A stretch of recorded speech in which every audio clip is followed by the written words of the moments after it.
Et salut, coucou, bienvenue, c'est Florent, le Mipal Vert pour le débrief ludique du lundi soir Oui, tout à fait. Et Anthony, des jeux, des livres. pour donc une petite heure où ensemble on va parler des jeux de société auxquels nous avons joué. On va vous donner un petit peu notre avis, ce qu'on en a pensé, nos sensations, un petit peu vite fait les mécaniques Mhm. également.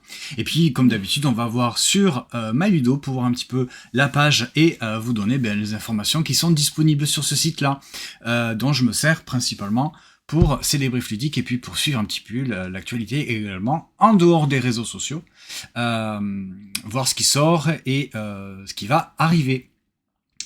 Alors on y va de suite, comme d'hab, j'ai envie de dire, avec ce premier jeu, Ah ce oui, tout petit jeu, c'est tout petit. voilà, dans ces petites boîtes en métal, Piazza, qui est sorti donc chez Game Factory dans ces petites boîtes en métal comme était sorti déjà le Punto.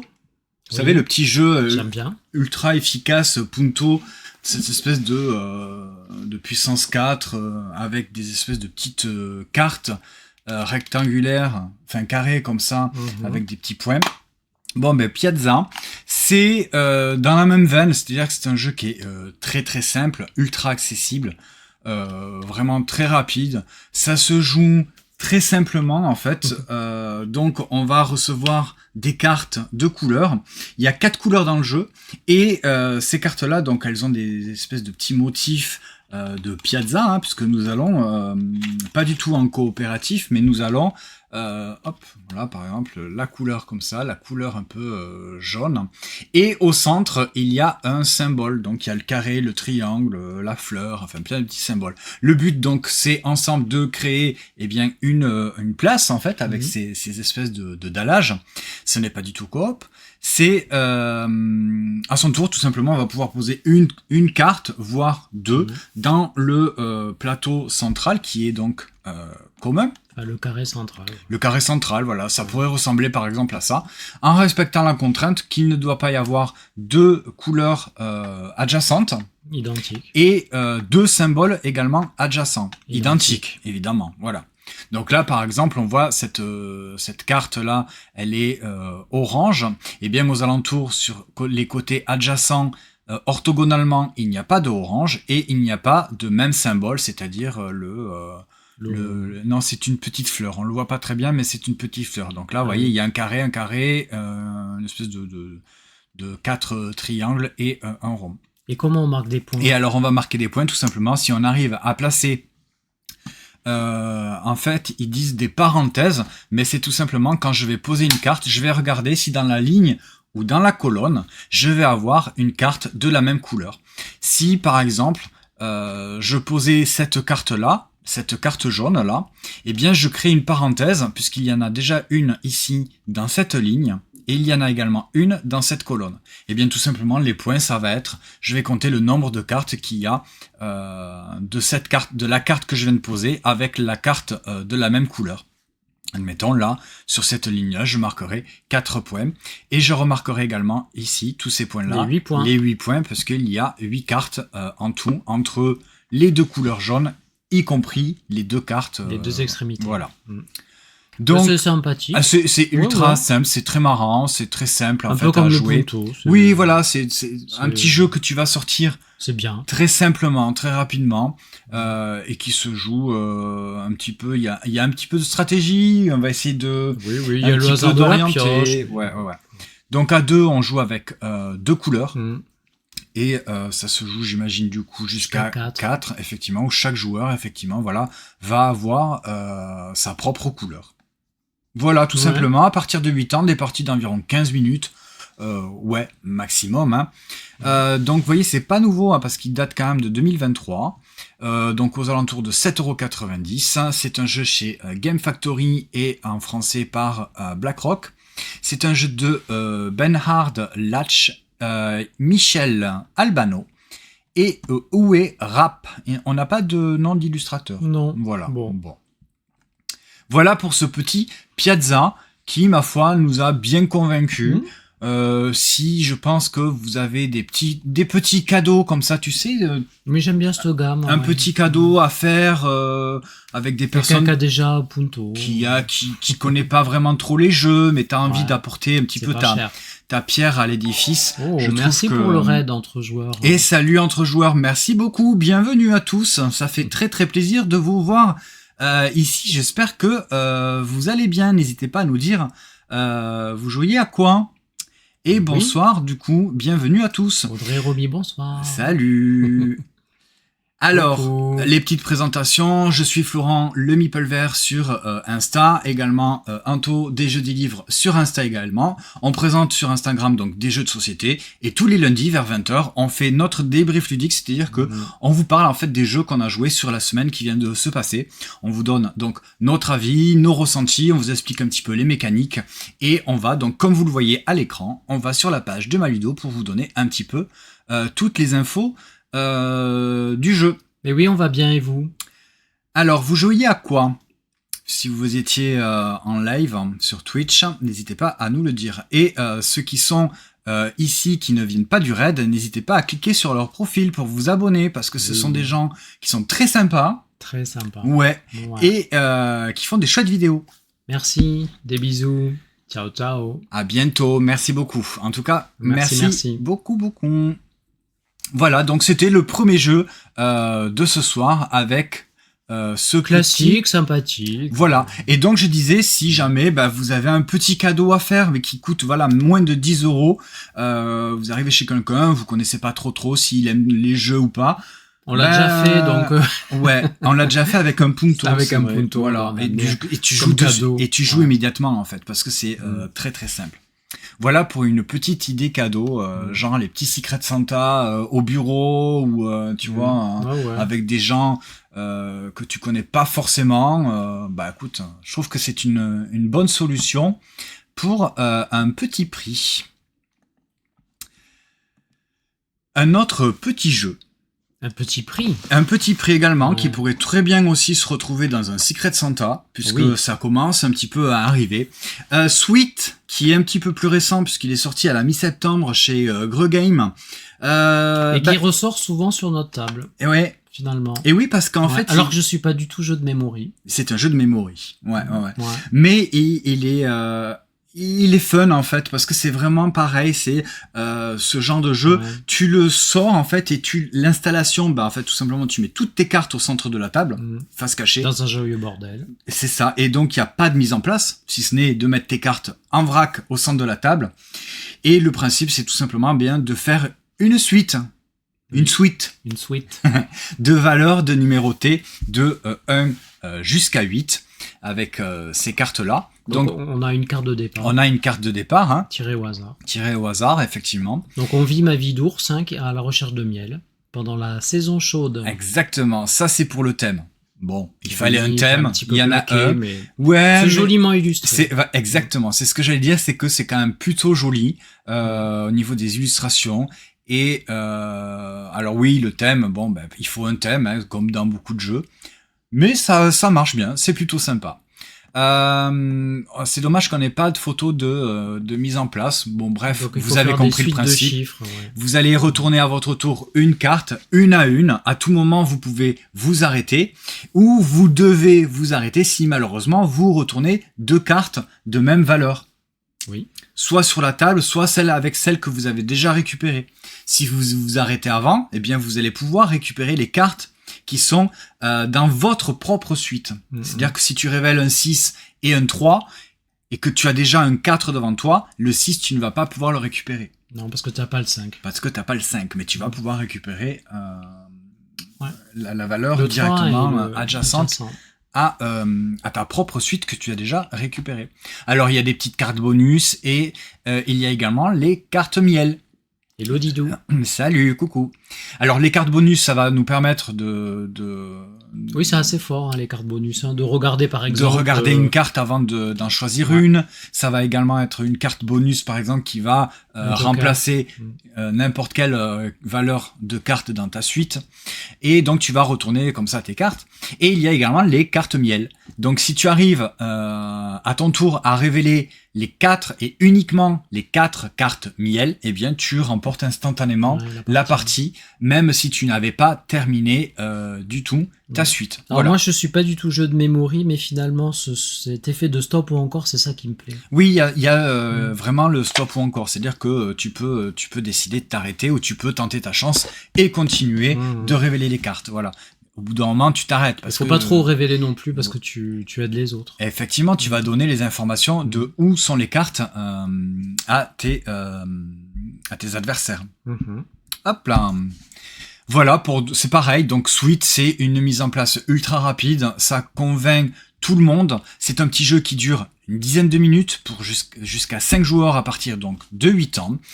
C'est chez donc Greux Games, c'est un jeu de Anthony Martin et Gauthier de Cotreau, illustré par Crocotam et distribué par BlackRock. Voilà un petit jeu qui peut très bien être également le petit cadeau dans un Secret Santa. Hop là. Donc, bonsoir à tous. Jos Paladis, bienvenue. Ah ben, il s'en va aussi. Bon, en tout cas, c'est gentil d'être passé, d'avoir fait un petit coucou. Yes. On va passer sur un autre jeu qui, lui, n'est peut-être pas aussi, on va dire, accessible pour les non-initiés. Mage Noir, c'est pas réellement une nouveauté, mais on y a rejoué. On y a rejoué parce qu'il y a, en ce moment, il y a une campagne de financement participatif pour la 3e saison des extensions. Ah, ok. Ouais. C'est pour ça c'est vrai. Et qui arrive de toute façon à boutique, il me semble, le 17 octobre. Voilà. Donc Mage Noir, c'est chez Double Combo Game. Alors, l'auteur Constantin Dadayan, Vincent Vimon, et ensuite toutes ces illustrateurs illustratrices, je ne vais pas citer, mais que vous voyez à l'écran. Avec des illustrations de toute beauté. Et c'est vraiment un univers un peu futuriste, fantasy, futuriste, beaucoup de magie, vous vous doutez bien, puisque c'est nous tentons de devenir des mages noirs. La mécanique principale, c'est, on va dire, du deck building. Chaque joueur va... donc ça se joue uniquement à 2 joueurs. Je pense qu'il y a des... C'est pas vraiment du deck building, je trouve. Non, alors c'est pas du deck building. Tu as raison. Le principe, c'est que vous avez chacun votre deck de cartes. Alors vous pouvez construire votre deck de cartes en fonction de toutes les cartes qui sont dans la boîte. Mais vous pouvez également utiliser le deck préconstruit. Nous, c'est ce qu'on fait. C'est le plus simple. Si vous êtes expert dans ce genre-là, je dis deck building parce qu'il y a cette façon de deck builder son propre deck, mais en début de partie. Ah oui, avant la partie. Voilà. Oui. C'est pas vraiment du deck building comme on l'entend au fur et à mesure de la partie. Non. Donc nous, on utilise principalement les decks préconstruits. C'est beaucoup plus simple. On n'est pas encore au niveau d'expertise de Mage Noir pour pouvoir dire je vais sélectionner cette carte, etc. etc. Donc on utilise les decks préconstruits qui sont totalement asymétriques. Suivant chaque deck, donc là, on va pouvoir jouer avec la boîte de base qu'on vous montre. Il y a les extensions, on va vous montrer les boîtes. On va pouvoir jouer avec les éléments, on va dire standards, c'est-à-dire l'eau, la terre, le feu et l'air. Les 4 éléments, on va dire. Dans des extensions, il y a également la roche, les arcanes. Et dans les extensions de la 3e saison, il y a également les animaux. Voilà. Donc c'est un jeu qu'on aime bien.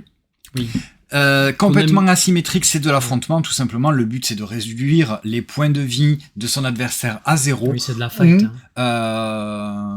Ou qu'il ne puisse plus piocher dans son deck de cartes à ce moment-là. Et là, son adversaire a perdu. Mais on l'aime bien parce qu'en fait, c'est simple.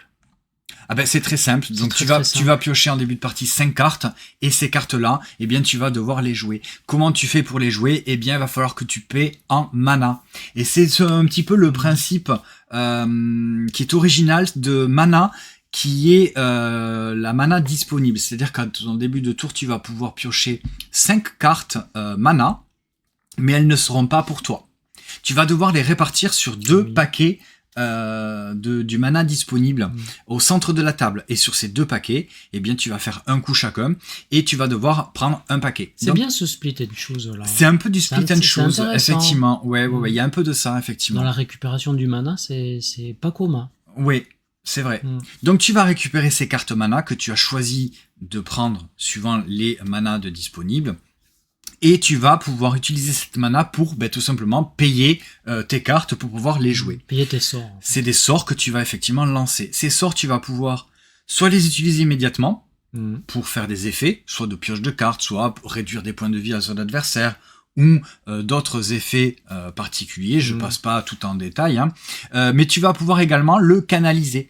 Canaliser un sort, ça veut dire que tu le réserves pour pouvoir l'utiliser pour faire un sort encore plus puissant. Comme ingrédient, en fait. Ça pourrait être comme un ingrédient, effectivement, que tu vas pouvoir utiliser pour un sort un petit peu plus costaud.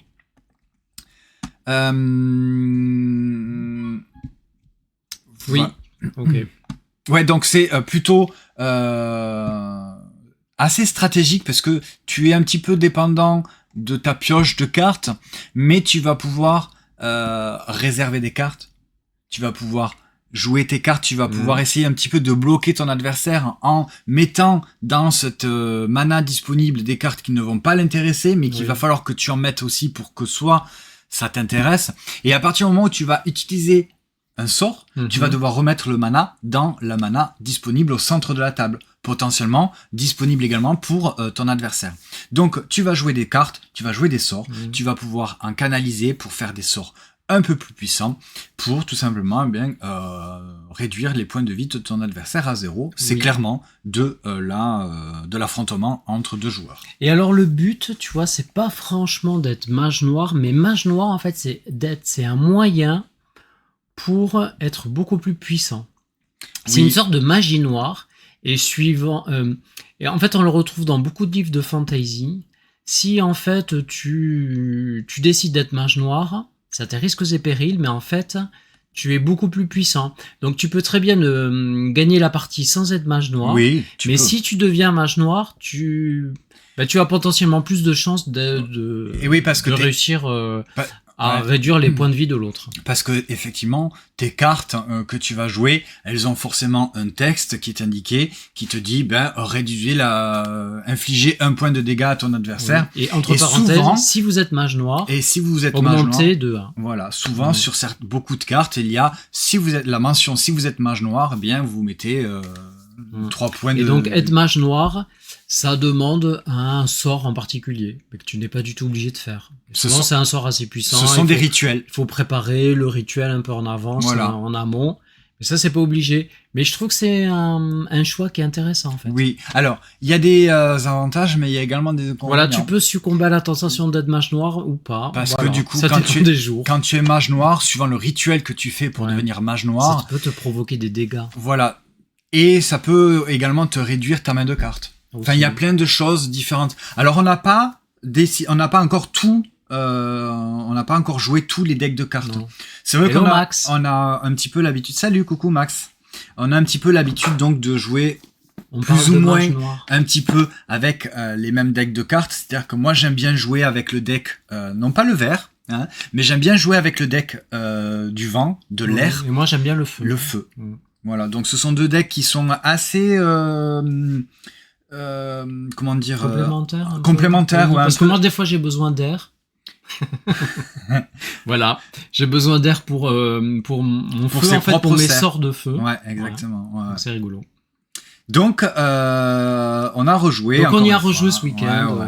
Et donc, on voulait vous parler également de les nouvelles extensions. C'est la 3e saison. Et donc, il y a déjà des extensions qui sont déjà sorties. Et, par exemple, voilà, la nouvelle. Donc, c'est dans des petites boîtes comme ça. Et vous avez un nouveau deck de cartes que vous allez pouvoir. Il y a même 2 decks. Alors c'est un deck de cartes effectivement. Donc là je vous montre par exemple le deck mage noir, c'est le corbeau et l'érudite. Dans ce deck de cartes il y a 2 animaux, donc il y a le corbeau et le deuxième animal c'est l'aigle. Il y a ce système également où tu vas pouvoir utiliser les cartes comme tu le veux, mais tu peux aussi faire en fonction du deck qui est préconstruit. C'est-à-dire que tu as une carte qui te dit, pour jouer avec le corbeau ou l'aigle, prenez telle carte, prenez telle carte. Il faut prendre des cartes de... Donc des cartes de l'extension, et vous pouvez également... Des cartes du jeu de base pour le faire. Et oui, c'est une extension, il faut le jeu de base pour pouvoir y jouer. Et oui. Voilà. Donc ça rajoute encore, d'autres mécaniques. C'est-à-dire que là, les animaux, en fait, on va pouvoir les taper, alors que dans le jeu de base, on ne tape pas nos cartes, en fait. On les tape juste pour canaliser, mais c'est quelque chose qui est qu'on va se servir tout au long de la partie. Antoine. Salut, bienvenue. À moins que certains effets nous disent de le dépenser ou de le défausser. Bref, là, tout simplement, avec les animaux, on va pouvoir l'utiliser à chaque tour en le tapant. Donc, je vais pas détailler non plus tous les animaux, puisqu'il y en a quand même... il y en a pas mal. Eh oui, il y en a 6. Il y a 6 boîtes d'extension de la saison 3. Et on a de quoi faire pour Mage Noir. Ouais, et franchement, je suis super content parce que j'aime bien de toute façon les jeux de cartes. Alors, c'est vrai que j'ai un petit peu ce sentiment de deck building, même si ce n'est pas du deck building, mais il y a ce truc d'asymétrie en fait entre les joueurs, et chaque deck de cartes va avoir un petit peu sa façon de jouer. Plus agressive, plus sur la défensive, ou plus, au contraire, se stuffer. Petit à petit. Voilà. Et vraiment, tu vas un petit peu orienter ta stratégie en fonction du deck de cartes que tu as choisi de jouer. Donc, les illustrations sont magnifiques. On adore ce côté un peu fantasy futuriste, magie, avec et là, avec les animaux. On a hâte pareil, de découvrir un petit peu là, on va essayer Corbeau. Corbeau et... Ouais, parce que c'est le deck R. Donc moi, comme je connais un petit peu plus le deck R, je vais utiliser le corbeau ou l'aigle, je ne sais pas encore, qui est plus apparenté au deck de l'air. Et moi, j'avais envie d'essayer le cerf. Le vert, la forêt. Oui, pour changer un peu. Sinon, c'est le renard pour le deck de feu. Ouais, mais c'est trop beau. Le cerf, c'est trop beau. Le renard ou le lion. Voilà, c'est vraiment des chouettes illustrations. Là, on va faire ça cette semaine. Un univers assez fort, je trouve, très prenant. Oui, très beau. Et on a vraiment envie de se croire mage pour tenter de devenir mage noir ou pas, mais en tout cas, de lancer des sorts, de construire. Moi, j'essaie de pas forcément être mage noir. Alors, ça dépend. En fait, il y a des decks qui sont peut-être un petit peu plus orientés. Moi, je sais que le deck de l'air, encore une fois, parce que c'est celui que je connais peut-être un petit peu plus, il t'incite quand même à rapidement devenir mage noir. Mais pas le feu. Et pas le feu, parce que le feu, tu te fais des dégâts tout seul. Oui. Alors que moi, j'ai besoin d'aller assez rapidement pour devenir mage noir, pour justement d'infliger des gros dégâts plus d'un seul coup. Ouais. Voilà, donc mage noir, qu'on aime beaucoup, en fait. Ouais. Et donc la 3e saison arrive suite au financement participatif. Elle arrive en boutique, si je dis pas de bêtises, le 17 octobre. Alors, on peut peut-être aller vite fait. Donc, c'est chez Double Combo, on l'a dit. Les extensions, vous voyez, elles sont toutes là. Donc, il y a la première saison, c'était celle-ci. Il y avait électrique. Il y avait également, si je ne me trompe pas... oui, elle ressortent moins cher. Alors, c'est une autre info également. Oui. Ouais. Il y avait aussi un deck, le Mage Solitaire, voilà. 17 novembre. Pour jouer à 17 novembre. Qu'est-ce que j'ai dit? Mais je ne sais plus ce que tu as dit. 17 octobre. Alors oui, je suis encore en octobre. Novembre. Non, on est en novembre. C'est le 17 novembre. Ça sort le 17 octobre, oui. Non, le 17 novembre, pardon. Je suis encore en octobre. Moi. Donc, je crois qu'il y avait La Voix du Guerrier Mage, qui était la première saison avec la Voix du Plieur du Temps. Oui. Voilà, et le Mage Solitaire. Il y a également la 2e saison avec Phase, Soleil, Sable, et il y avait Électrique et Fleurs, et Glace aussi. Voilà. Donc il y a certaines cartes, certains decks préconstruits pour les animaux Oui. qui demandent à ce que vous ayez quand même, attention, les decks de la saison 1 et ou saison 2. Oui, Donc, il suffit pas de la boîte de base. il suffit pas forcément de la boîte de base. Quoique si, après vous pourrez pas forcément jouer avec tous les animaux. Par exemple, oui. le renard et la vengeresse, vous pouvez très bien jouer avec ce deck de cartes avec la boîte de base. Mais par exemple, on l'a vu avec le chat et l'astronome, Oui. eh bien si vous n'avez pas la boîte de base et le deck, je pense que c'est celui-ci, phase, Oui, phase. eh bien vous pourrez pas faire le deck préconstruit. Mais Oui. ça vous empêche pas de construire votre propre deck. Mais si vous débutez, il vaut mieux commencer de toute façon par la boîte de base et après si vous souhaitez. Mais voilà, et donc il y a quand même pas mal d'extensions. C'est un jeu qu'on apprécie, qu'on apprécie beaucoup. ressortir. Ce qui est intéressant aussi à noter dans ce jeu-là, c'est que dans la boîte de base, il y a 2 livrets qui vont vous accompagner pour votre première partie, un peu comme dans Wingspan. Je sais pas si vous vous souvenez, dans Wingspan, il y a un livret les premiers tours, en fait. pour le nombre de joueurs qui vont vous dire, eh bien voilà, à ce tour-ci, vous allez faire ça, pourquoi vous allez faire ci. Ça vous accompagne dans 3 ou 4 tours de jeu. Eh bien, dans Mage Noir, c'est exactement la même chose. C'est vraiment un accompagnement pour les premiers tours qui sont non négligeables. C'est vraiment très très bien. Et donc également, l'autre information sur Mage Noir, c'est que pas des moindres. Ça, le prix baisse. Le prix baisse beaucoup. Effectivement. Donc là, la boîte de base, comme on l'a vu, elle est à 40 €. Mais je pense que si on va sur des sites de vente, vous avez tout, paf, paf, paf. Oh, j'avais pas vu qu'il y avait des playmats. Intéressant ça. Je la vois pas là, je sais pas si tu la vois, la boîte de base. Non, non. Si, elle est là. Ah oui, voilà, elle est moitié moins chère. Enfin... Alors elle ressort, ou elle sort en tout cas à 26,90. Pas la moitié, mais c'est quand même beaucoup moins cher. Voilà, donc c'est quand même moins cher que 40 €. Et les extensions aussi, c'est pareil. Et toutes les extensions également vont ressortir avec un prix un peu moins cher. Si par exemple on prend celui-ci, qui fait partie donc de la première saison, je pense que là le prix il est déjà... non, regarde. Ah non, c'est moins cher encore. 8,90 €. Ah oui, au lieu de 14. Ouais. Voilà. Donc c'est... Ils ont fait un gros effort. Ouais.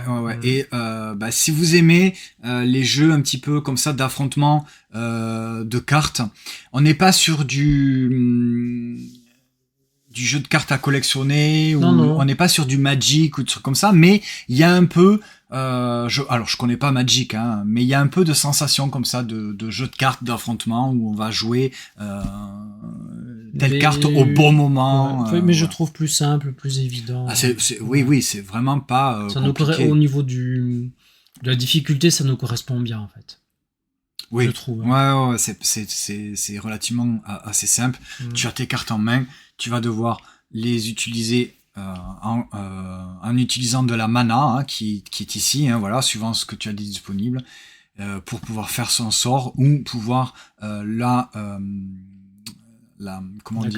canaliser pour potentiellement jeter un sort encore plus puissant à tes tours prochains. Voilà pour Mage Noir.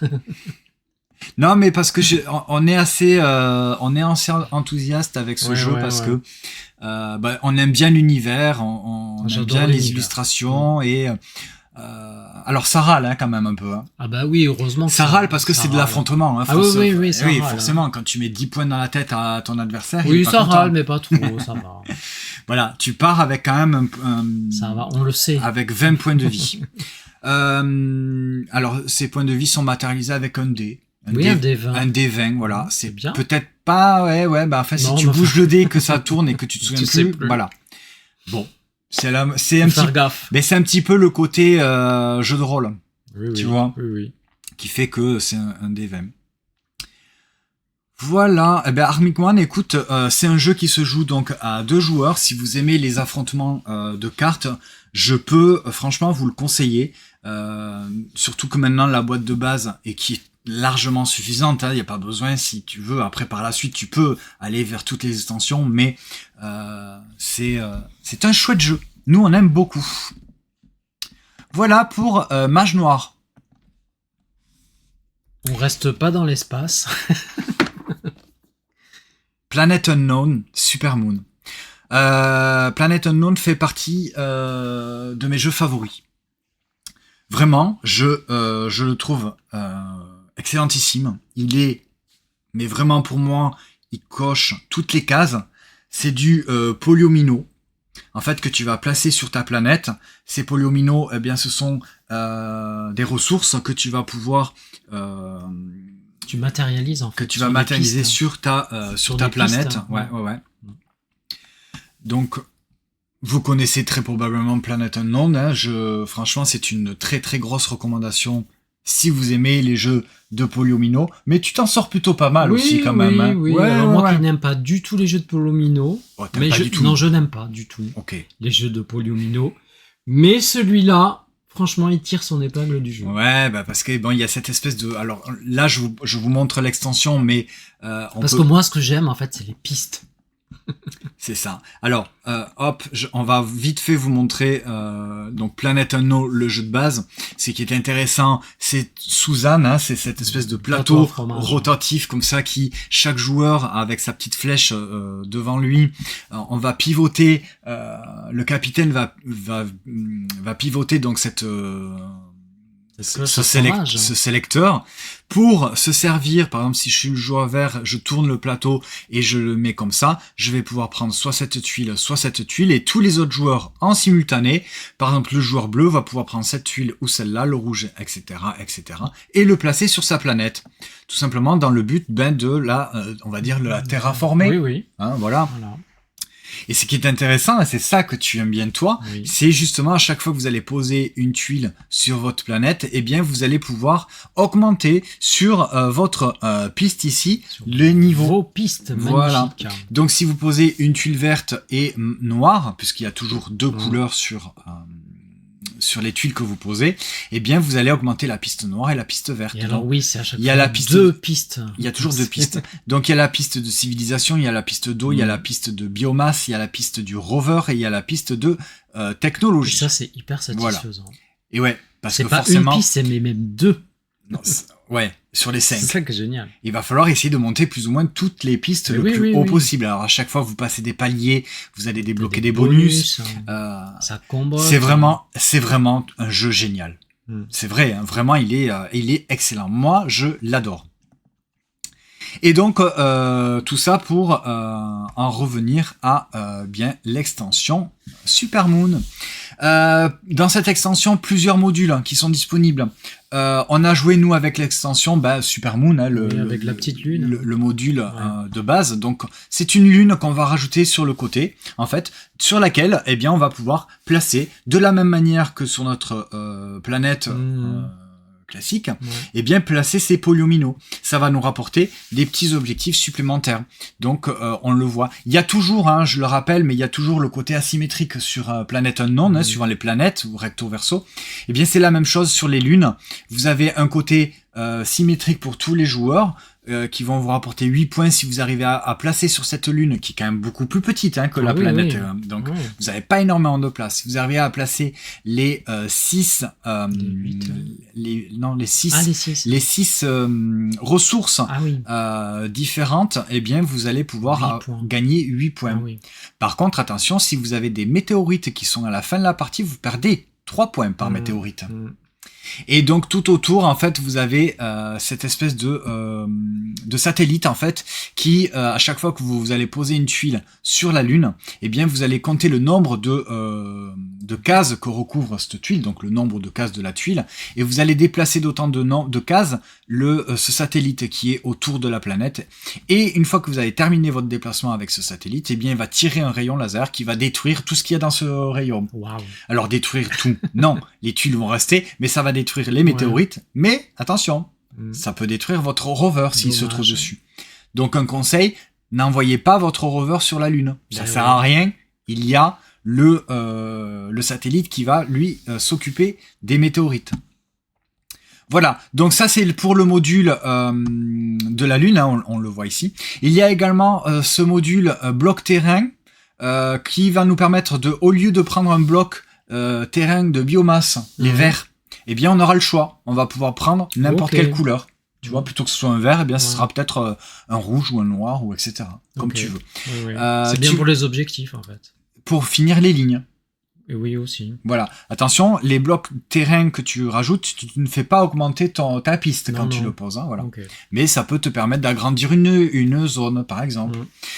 Tu vas avoir également les tuiles sauvetage. Hello Antares. Et salut, bienvenue. Si jamais tu souhaites ne pas prendre une tuile de Suzanne à ton tour de jeu, tu peux décider de prendre 2 tuiles de sauvetage. Les 2 que tu veux. Tu choisis. Par contre, il y a toujours dessus une météorite. Hein. Oui. Voilà. Donc voilà, ça te permet de, si jamais le sélecteur ne te convient pas, eh bien tu peux dire, je ne prends rien, je prends 2 tuiles de sauvetage qui vont me permettre de m'en sortir peut-être un petit peu. Un crossover avec Mario pour voir la lune du plombier. Elle est bonne. Et oui, si t'as la canalisation bouchée sur le rover, je sais pas, il y a peut-être le plombier, ou dans avoir sa lune. Dans les civilisations, ouais. Hello So Pink. Et salut, bienvenue, coucou. Et du coup, je sais, la lune du plombier, ça nous a perturbé. Le module donc de lune, le module bloc terrain et le module tuile sauvetage. Donc, ce sont 3 modules que vous pouvez ajouter indépendamment, soit vous ajoutez 1, 2 ou les 3 à votre jeu de base, c'est comme vous voulez. En plus, à l'intérieur, il y a des cartes de civ de niveau 1, 2, 3 et 4, et il y a également des événements, si vous voulez jouer avec les événements. On n'a jamais joué avec les événements. Non. Je pense que les événements, c'est plus pour le mode solo. C'est plus intéressant pour le mode solo Planet Unknown. Pour info, Planet Unknown se joue parfaitement bien à 2 joueurs sur BGA. Sur BGA, beaucoup à 2 aussi. Et à 2, c'est génial parce qu'en fait, vous allez pouvoir anticiper parce que le sélecteur, vous ne le tournez que d'un cran à chaque fois. Vous êtes obligé de le tourner d'un cran à chaque fois. Tu peux anticiper. Tu peux anticiper vachement. Alors que quand tu joues à 3 ou plus, eh bien, c'est le capitaine qui choisit de tourner ou pas le sélecteur. Voilà.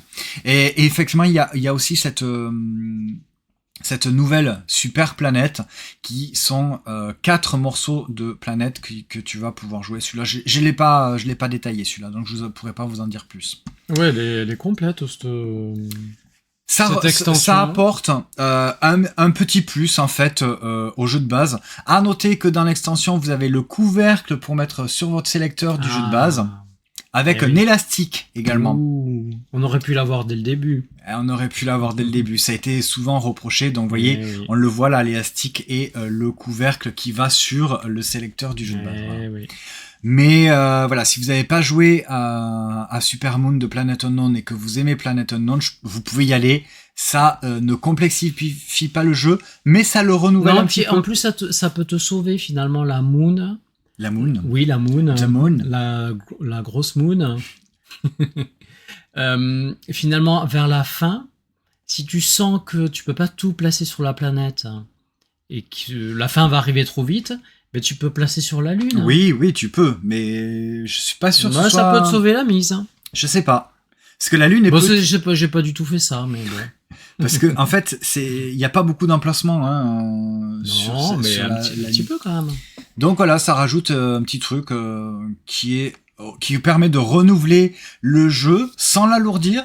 Et ce qui je trouve intéressant, c'est que ça te perturbe un petit peu dans tes habitudes de joueur de Planet Unknown. Tu te dis, attends, oui, mais il y a la Lune aussi. Il va falloir que j'y aille aussi parce que il y a ça à faire. Il y a des points à prendre sur la Lune. Alors, on n'a pas testé tous les autres modules, mais je pense que la prochaine partie, on pourra faire directement avec tous les modules à l'intérieur. Ça posera aucun problème. Voilà pour Planet Unknown, c'est toujours chez Origame en français, c'est un jeu de Adam Rehberg, Ryan Lambert et illustré par Yoma. L'éditeur original c'est Adams Apple Games et en français par Neoludis pour la distribution. Chez Origames. Chez Origames, voilà. Planet Unknown, voilà, je le répète. Super Moon. C'est un jeu qui fait partie de mes jeux favoris. Salut Sopink, bienvenue. N'hésite pas à cliquer sur la petite cloche pour être averti des prochains lives. C'est tous les lundis à 20h le débrief ludique où ensemble on va en parler des jeux de société auxquels nous avons joué Pendant la semaine. pendant la semaine. Le Seigneur des Anneaux, le destin de la communauté. Et là, on a joué à ce gros bébé Voilà. qui prend beaucoup de place, mais qui est extrêmement beau. Alors, fois on est déplié. Alors, j'aime pas le mot fan, mais on aime beaucoup le Seigneur des Anneaux. Oui. Toi, encore plus, Oui. Notamment avec les livres de Tolkien, et les livres aussi. Et les livres sur les livres. Les livres d'illustration également, de je ne sais plus l'illustrateur, on va dire entre guillemets officiel de Tolkien, dont le nom m'échappe. Toi aussi. Oui. Voilà, on aime bien. John Ho. Oui, c'est ça. Voilà, on aime bien donc le Seigneur des Anneaux, on aime bien le Hobbit, on aime bien les bouquins, on aime bien les films, on aime bien les séries. Bref, on aime tout, quoi. Donc ce jeu, j'ai envie de dire, il était un petit peu destiné et fait pour nous. Hello Super Kamsou. Salut, bienvenue, coucou. Alors une fois déplié, il est quand même très très beau. Le matériel est somptueux. Ça a une belle présence sur table. Oui. Et c'est quand même important. Ouais, pour le Seigneur des Anneaux, ils se sont pas fichus de nous quand même. La carte est splendide. Alors, il y a une grande carte, effectivement, de la Terre du Milieu. Hyper bien détaillée. Les Nazgûl. Sur des espèces de petites figurines comme ça. Incroyable. Ouais, c'est chouette, hein, c'est vraiment beau. Ça apporte quelque chose quand même au jeu. Justement, en parlant du jeu, c'est quoi la mécanique du destin de la communauté? Eh bien, si vous connaissez le système pandémique, eh bien, c'est le même système, en fait. C'est le système pandémique, c'est-à-dire que vous allez devoir régler une situation. Vous avez plusieurs objectifs. C'est entièrement coop. Vous allez devoir coopérer suivant, eh bien, votre personnage que vous incarnez pour réaliser des objectifs, des missions. Ouais, on incarne même 2 persos. On incarne 2 persos. Alors, parce qu'on a joué à 2. Après, je sais pas si à plus, on incarne 2 aussi. Ah oui, c'est vrai. Voilà. Oui, à 2, t'en incarnes 2. Forcément, votre mission principale, eh bien, c'est d'apporter l'anneau unique sur la montagne du destin. Un des joueurs va forcément jouer Frodon et Sam. Voilà, qui vont devoir apporter l'anneau unique sur la montagne du destin. Ben, c'est la photo qu'on voit ici. Ouais. Et sous certaines conditions, gagner la partie si on n'a pas perdu avant. Oui, parce qu'on perd, en fait, on perd avant. Parce que le jeu est extrêmement dur. Alors, je sais pas si c'est extrêmement dur ou si c'est nous qui sommes des brels. Non, je trouve ça très, très dur. C'est vraiment... Ouais. C'est vraiment extrêmement compliqué de pouvoir faire en sorte que Frodon et Sam aillent à la montagne du destin avant que l'espoir ou le désespoir, en fait, tombe à zéro. Que l'espoir tombe à zéro. L'espoir tombe à zéro, c'est extrêmement dur. Pour faire la dernière mission, donc détruire l'anneau unique, il faut avoir réalisé les 3 autres missions avant. Et oui. Si tu fais ça encore, bon. Les 3 premières missions. Alors, on vous parle de notre expérience sur le premier scénario qu'on a fait. Oui, mise en place. Niveau facile. Ouais. On nous dit, voilà, il faut prendre tel ou tel scénario. Ce sera quand même beaucoup plus simple. Mais c'est vrai que c'était pas très compliqué. Alors, les premières missions n'ont pas été spécialement compliquées. On a réussi à les faire assez simplement. Mais la dernière n'est pas très compliquée, mais ce qui est très compliqué, c'est le système pandémique, c'est-à-dire que vous avez, tout au long de la partie, vous allez avoir des cartes que vous allez devoir tirer, qui sont ces grandes cartes comme ça, qui vont amener perpétuellement, sans discontinuer, des armées du Mordor, un petit peu partout sur votre région. Ça va en faire popper, mais ça va également en faire déplacer. Oui, puisqu'ils suivent des itinéraires d'invasion. Donc si vous vous retrouvez avec votre pauvre Aragorn qui est seul avec une pauvre armée d'elfes, avec je je sais pas combien d'armées du Mordor, il a peu de chances de s'en sortir. Oui, mais les batailles, c'est pas le cœur du jeu. En fait, le cœur du jeu, c'est vraiment la jauge d'espoir, en fait. Ouais. Puisque les batailles, c'est vraiment, je trouve, une façon de détourner à la fois l'œil de Sauron et les Nazgûl vers en fait le lieu de la bataille. Parce qu'en fait, à chaque fois que une bataille est déclenchée, l'œil et les Nazgûl vont vers le lieu de la bataille, enfin surtout l'œil, ouais, ça distrait aussi parfois les Nazgûl, mais en tout cas, c'est ce qui fait que le déplacement de Frodon est plus simple. est beaucoup plus simple, parce qu'à chaque fois que Frodon en fait, se déplace, il fait des tests de track. Et alors ça, mais à chaque fois, ta jauge d'espoir diminue. Oui, parce que c'est extrêmement dur. Si tu fais un déplacement avec Frodon et Sam et qu'il y a des Nazgûl dans la région où tu te situes, il faut que tu fasses un test de track. Plus un test de track, tout simplement, tu vas lancer des dés suivant le nombre de Nazgûl qui vont te faire perdre de l'espoir. Et l'œil, en fait, si l'œil aussi se trouve sur le lieu où est Frodon, si tu tires une carte bien spéciale dans le deck de joueurs, le désespoir encore augmente, ou l'espoir en l'inverse diminue. En fait, c'est très très dur. Donc tu fais le test de track avec des dés, tu fais les tests, les combats également avec des dés, c'est très simple. Mais les combats, c'est très simple. Les phases de dés, tu les mets, donc pour ça que je vous montre cette photo-là, c'est la tour de Sauron, c'est la tour à dés, tout simplement. Vous allez mettre les dés là, ils vont ressortir par ici, et vous voyez tout simplement vos résultats. C'est très accessoire, ça sert à rien, donc c'est complètement inutile et totalement indispensable. Oui, comme tu dis, Max, hein, quand on fait une partie, toi t'as testé, on arrivait en fait à éloigner les Nazgûl, et parfois l'œil, et puis une carte, hop, de l'ombre, et hop, tout le monde revient. Et bien en fait, c'est hyper dur. C'est pas si facile. Hein. C'est vraiment très dur. En fait, les batailles sont là pour essayer d'éloigner aussi les armées, pour que les refuges ne se transforment pas non plus en lieu de l'ombre, ce qui fait encore baisser l'espoir, en forteresse de l'ombre. Et ben, en fait, tout est fait pour que cette jauge diminue très très très rapidement. Et le jeu ne se laisse pas faire, hein. Il va pas vous laisser gagner aussi facilement. Et ça tape pas trop. Voilà, moi alors il est magnifique, il est très beau, on adore l'univers, on adore le thème, on adore le Seigneur des Anneaux, mais cette mécanique déjà de coop, bon, je suis pas spécialement fan du coop. Oui, mais là ça marche bien. Oui, ça marche bien, mais il y a pas d'effet leader parce qu'on arrive quand même en jouant à deux, on communique, il y a pas d'effet leader, mais j'ai l'impression moi dans ce genre de jeu coop que t'as pas ton entre guillemets ton libre arbitre. C'est-à-dire que si tu te plantes dans un jeu compétitif, tu te plantes tout seul, c'est bien fait pour toi, t'avais qu'à jouer mieux. Là, c'est coop, donc il faut être tous dans le même truc, mais le jeu lui, il est contre toi.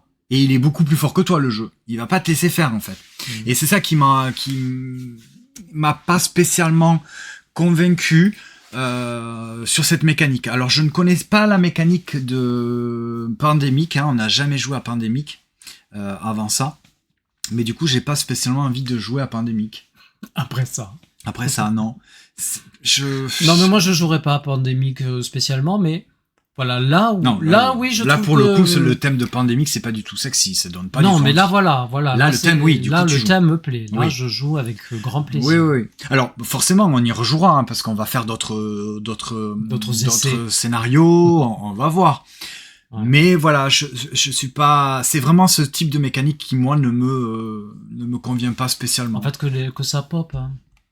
Sans trop puisque c'est du hasard de pioche. Ouais, voilà, t'as pas réellement de contrôle, même si tu arrives des fois à faire des trucs bien, tu te dis oui, mais je me déplace, je vais faire l'action de ralliement, c'est-à-dire que je vais pouvoir mettre moi de mon côté des armées suivant le lieu où je me trouve, c'est-à-dire que je vais rallier des troupes à ma cause.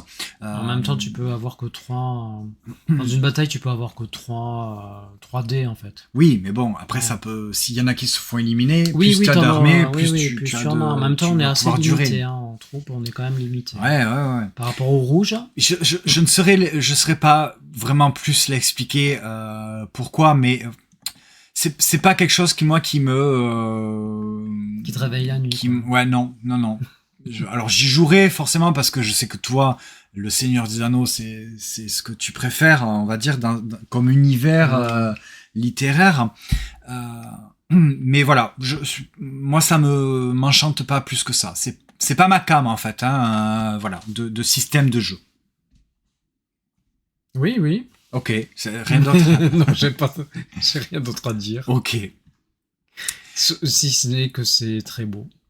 Oui, Voilà, oui, et ça fait tellement plaisir de se replonger dans une carte de la Terre du Milieu. Oui, vous avez vu le plateau, la carte. Rien que pour ça. C'est chouette, hein. C'est vraiment une carte comme si on regardait un bouquin de Tolkien avec ses illustrations. Hein. Mm. Voilà, on a fait le tour de Tolkien qui moi ne m'a pas convaincu spécialement. J'ai pas passé un mauvais moment parce que il y a ce côté où on est là, on discute beaucoup pour se dire on va faire ci, on va faire ça. Bon, on n'y est pas arrivé malheureusement, Non, mais bon. c'est pas grave. Un 5 joueurs à partir de 14 ans pour des parties d'environ 60 à 150 minutes, bien suivant j'imagine les scénarios que tu choisis. C'est Zedman Game qui propose ça. C'est distribué en français par Asmodée. C'est un jeu de Matt Leacock et illustré par Cory Godbey et Jared Blando. Voilà pour le Seigneur des Anneaux, le destin de la communauté. Hop, je regarde, voilà. Et le dernier jeu. Cicéro. Hop là, la grosse boîte aussi. Grosse boîte, ouais. Oh là là. C'est le poids de l'histoire. Hein. Ouais, vraiment, Alors, toi, t'avais très très envie de le découvrir, très envie d'y jouer. Thème historique sur la Rome. République romaine. République romaine. Messieurs, dames. Alors, bon, moi, ça m'excite pas énormément non plus. Hein. Cicéron, le thème, tout ça, non, ça, bof, voilà. C'est vrai. Oui. Bah, t'aimes bien l'histoire quand même. Oui. Que moi, mais bon. Mais, et franchement, si vous aimez les jeux un petit peu de gestion. De gestion de quoi? Avec. Non, mais pareil, avec des pistes. Ah, tu vois? Oui. Des petites ressources, en fait. Non, oui, c'est pas des ressources, mais c'est des. Je sais plus comment ça s'appelle. Les. Ouais. Comment ça s'appelle? Je ne peux pas t'aider. Oh là là, mais tu sers à rien en fait. Hein. Mais si, ça, là, c'est quoi? C'est les castes. Hein. Oui, les castes, mais c'est plus Théo, plus tu as de renommée ou. Non. Ok, d'accord. Pas forcément. Bon. Mais si, ça, là, c'est quoi? Bon, ok, d'accord. C'est le vide intersidéral. Oui, dis-moi. Mais non, mais ça, c'est quoi, là? Comment ça s'appelle? Les renommées? Non, c'est pas la renommée. C'est les castes. Hein. Oui, mais le niveau. Ouais. Oui. De prestige. Hein. C'est ça, le niveau de prestige, enfin, la réputation. Ok. Putain. La réputation, donc, suivant les différentes guildes, les différentes castes, c'est ça qui est intéressant de jouer. C'est lundi, c'est pour ça. Oui, c'est cela, oui. Donc c'est ça qui est intéressant de jouer parce que c'est cette renommée que tu vas gagner au fur et à mesure de la partie, eh bien tu vas pouvoir la perdre pour jouer tes cartes également. Et salut Brett Scorpion, bienvenue. Donc là, je suis un petit peu perdu. Je sais plus ce que je voulais dire. Si ce n'est que je voulais dire juste le thème historique, Cicéron. Bon, moi, ça me parle pas des masses. Par contre, au niveau de la mécanique et du système de jeu, j'ai trouvé ça super intéressant et j'ai passé un très bon moment. Même si au niveau de la lisibilité, de la lecture du jeu, il y a des fois j'ai trouvé que c'était peut-être pas très très clair entre justement les guildes et les castes, puisque vous allez avoir plusieurs guildes et chaque guilde, dans cette guilde, il peut y avoir différents personnages qui font partie de différentes castes. C'est l'inverse, mais... Tu vois, il y a différentes arbres comme ça qui vont peut-être un petit peu... Moi, en tout cas, qui m'ont un petit peu, des fois, perturbé, en sachant que, voilà, il y a les couleurs, il y a les guildes, il y a les castes. Des fois, c'est peut-être pas... en tout cas, pour moi, ça n'a pas été forcément immédiat.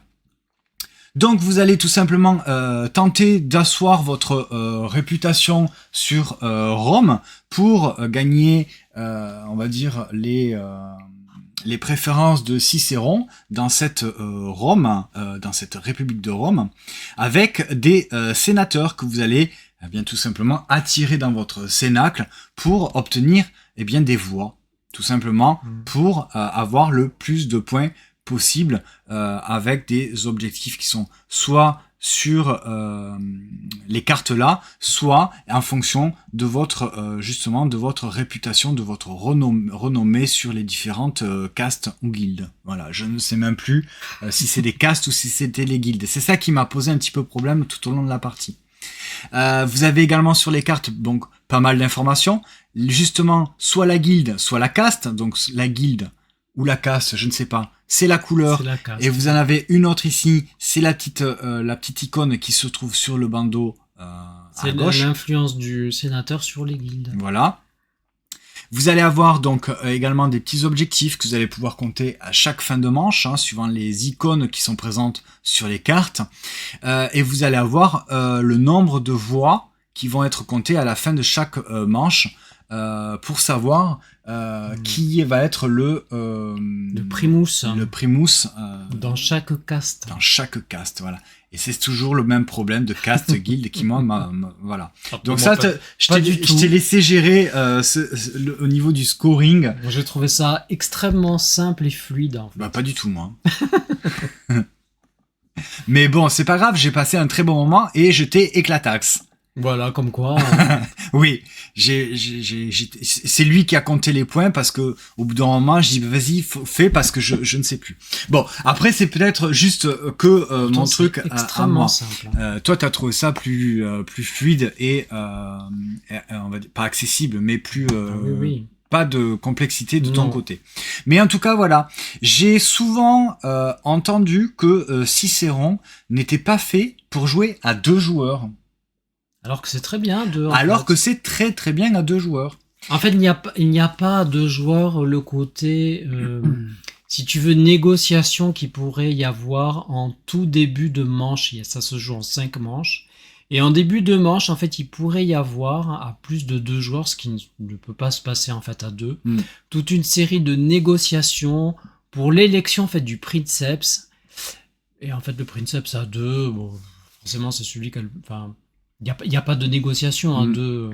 Parce que quand tu vas jouer à plus, donc à 3 joueurs, voilà, à partir de 3 joueurs, tu vas il peut y avoir une négociation pour justement donner des voix à un adversaire. À un adversaire pour qu'il soit le princeps. Pour pénaliser un autre joueur. Voilà, et tu dis, bah écoute, là, moi, je vais pas essayer d'assassiner un de tes sénateurs, parce que quand même le jeu, c'est des coups dans le dos. Hein, oui. Des coups de couteau dans le dos. Donc je vais pas essayer de t'embêter au niveau de tes sénateurs, au niveau de tel caste. Et là, si tu veux, moi je vais donner mes voix pour que tu sois le princeps. Et c'est assez intéressant d'être le princeps au cours de la partie, puisqu'en fait en cas d'égalité de voix à l'élection des castes, c'est toi qui remportes le primus et ça te fait énormément de points. Voilà, tu vas gagner des points tout au long de la partie. Alors il n'y a pas du tout ça à 2. Alors voilà, mais nous ça nous va bien. Et ça nous va bien parce qu'en fait on n'est pas alors autant dans un jeu comme on en a parlé tout à l'heure, par exemple de mage noir, d'affrontement de cartes, là le but c'est clair, c'est de détruire l'autre. Oui. C'est un jeu où tu t'embêtes dans Cicéron. Et Cicéron, voilà, quand tu le joues à 2, en tout cas il n'y a pas ce côté où tu vas vraiment mettre des bâtons dans les roues à ton adversaire. Si, mais il n'y a pas de négociation.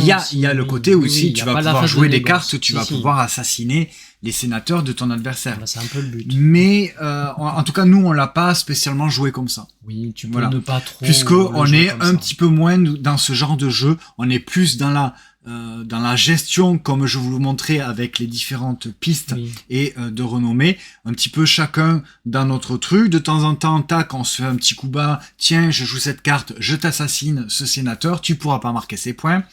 Mais c'est pas c'est pas le pour nous en tout cas, c'est pas comme ça qu'on l'a joué. C'est moins comme ça.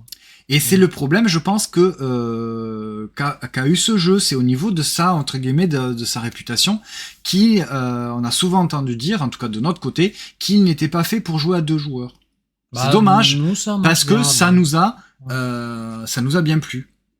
Alors, je suis persuadé que ce jeu-là n'a pas du tout la même dimension et pas la même sensation si on y joue à 2 ou plus. Là, c'est clairement... C'est pas le même jeu, je pense qu'effectivement, on n'est plus du tout sur le même jeu. Puisqu'il y a un petit peu cette espèce de mécanique... Alors, on pourrait dire un petit peu à la placement d'ouvriers, sauf qu'on va pas gérer des ressources, on va gérer des actions.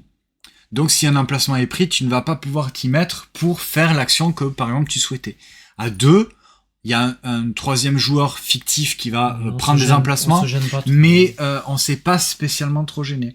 Surtout qu'en plus, quand un joueur actif fait une action, il fait l'action normale, et tous les autres joueurs vont pouvoir faire l'action minorée. Donc tu fais quand même toujours un petit truc, même si c'est pas ton tour de jeu. Ça, c'est bien. Ça, c'est pas mal.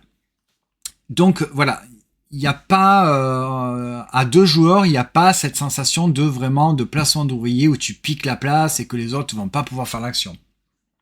Je pense que là, à partir de 3, tu as plus cette dimension de vraiment tu dois faire ta place, quoi. Hein. C'est vraiment tu fais ta place et tu écrases les autres. Alors que nous à 2, on l'a pas joué en tout cas dans ce sens-là, parce que c'est pas c'est pas trop notre type, on n'est pas ce type de joueur, en fait. On préfère faire du jeu de gestion pas dans notre coin, mais faire notre soupe, en fait, hein, notre popote, plutôt que d'aller vraiment tout le temps à la bataille et à l'affrontement.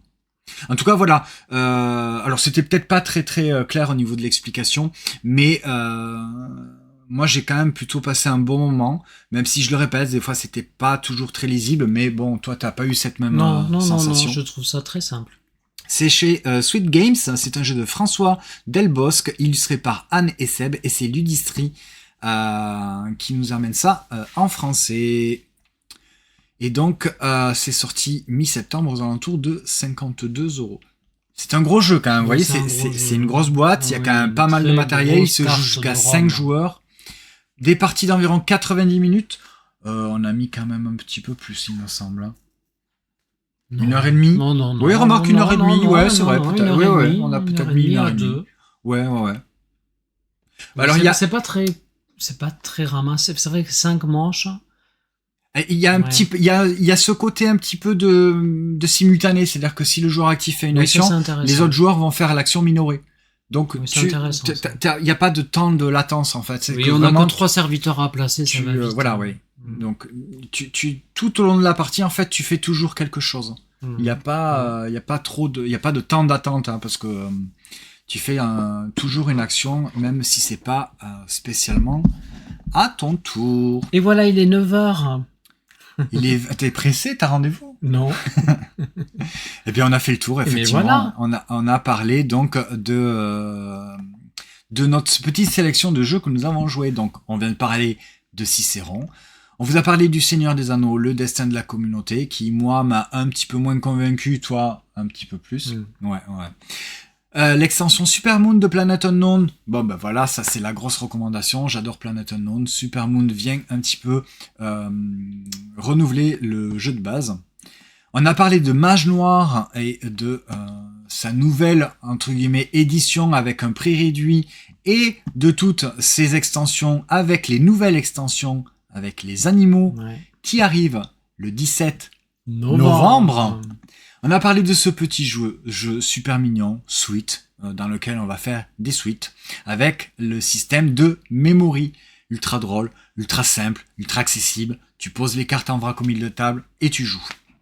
Un autre jeu, Piazza, c'est pareil, ultra accessible. Tu poses les cartes au fur et à mesure, c'est direct, immédiat. Tu te poses pas 10 000 questions pour jouer avec ce genre de jeu. Et voilà, merci beaucoup d'avoir regardé cette vidéo. Si vous êtes sur Twitch, eh bien vous avez pu discuter avec nous. Si vous êtes sur YouTube, eh bien venez sur le Twitch le lundi soir où vous pourrez comme ça discuter avec nous. Sinon, vous mettez un petit pouce en l'air et mettez un petit commentaire. On se retrouve tous les jours de la semaine en story et en review sur Instagram. Vous avez donc ici là le meeple vert et là des jeux des livres sur Insta pour voir un petit peu ce qu'on vous propose au niveau des reviews de jeux de société. T'as prévu un truc le prochain? Je ne sais pas. Ok. Moi, sur Instagram, je vais déjà vous dire que je vais vous parler de Cascadia Junior.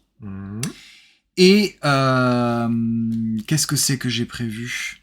Nocturne de chez Lucky Duck. Ok. Ouais, voilà. C'est les prochaines revues qui vont arriver cette semaine. En attendant, on vous souhaite de passer une bonne soirée, une bonne journée. Amusez-vous bien et on se retrouve lundi prochain en live sur Twitch. Venez nous voir. Ciao, ciao. Salut. Bonne soirée, Loma-san.